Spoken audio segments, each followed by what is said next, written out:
I'm gonna refer to Rumi, my favorite Persian poet. He has a verse, he has a poem that says, silence is the language of God, all else is poor translation.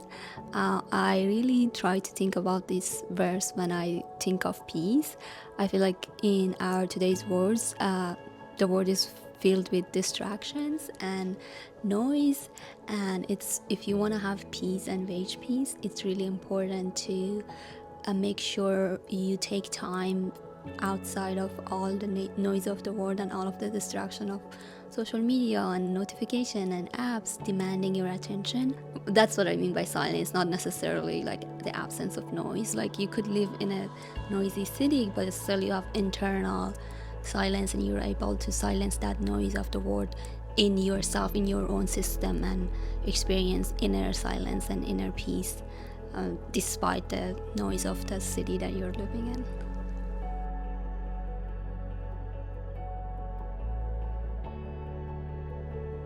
At a period in my life, I was so stressed that I started grinding at night, like during sleep, and I would wake up and like my jaw would hurt. And I realized the reason for that was just like because I was thinking too much and I was stressed. And there's a verse in the Quran that says God is closer to us than our jugular vein. And I just remind myself of that verse, and then I just put my finger on that vein and I just feel the pulse, and I'm like, wow, if you just can't just focus on this pulse, and if I'm just paying attention to that and if I'm conscious of what's happening, then yeah, that's how I connect with my body. And but it's very hard, like it's not something that we were taught in school, and I came up with this idea of myself that I could just feel this pulse and be like, wow, like my heart is beating.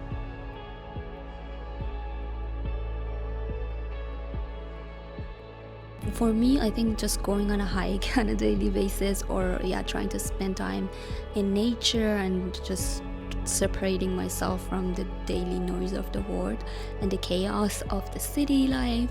When I go and I'm surrounded by those tall trees, I'm just like, I feel so connected with everyone, everything. When I'm listening to birds chirping, and I'm like, wow, like how could you feel separation or division? When you look at the veins of a leaf, you can see a connection and how that looks similar to our veins in our bodies, in our skeletal, like, and I'm like, wow, this is a connection. Like, how could you not see this?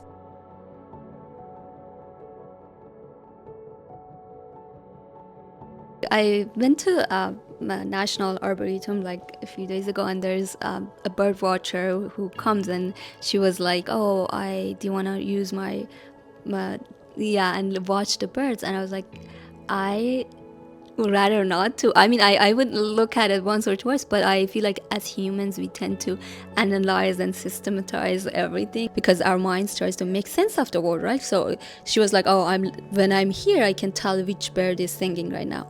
But I was like, this is my time for peace, and I just want to be peaceful. I don't want to analyze the birds, I don't want to study the birds, I don't want to recognize or identify what song belongs to which species of the birds. And it makes sense, but that's the analytic mind that is helps us like succeed in the world, but also it gets us in trouble because we are never at rest because we're constantly analyzing everything.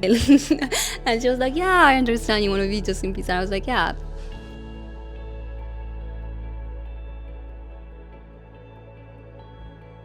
I feel like Ramadan for me is just an opportunity because it's for a month we are fasting, and I think just because there's an interruption in our daily lives of like eating food and digesting food and just thinking about food and drinking, and I'm fasting, I don't have to worry and think about these things.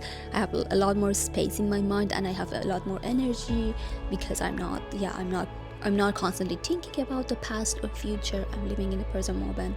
I'm focusing on the present moment. I feel like the same way my physical body is trying to purify itself, I take that opportunity to purify my mental states and spiritually. Sometimes when I am like mad and I'm holding a grudge at someone, and I'm just like trying to not forgive them and be like yeah, keep the grudge, I literally feel my heart is heavy. Holding grudges, it just weighs me down physically.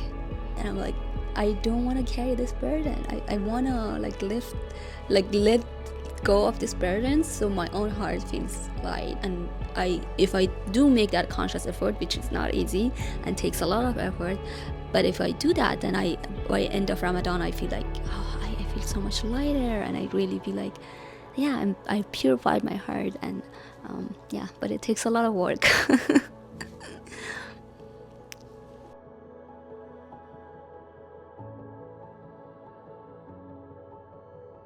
I know I'm not perfect. I know that like there are so many problems in the world, but that I don't need to be in a resistant mode, and I just need to accept that I'm enough and I'm valuable just as I am right now, just the way that I am right now, with all of my problems and everything that happens in my life.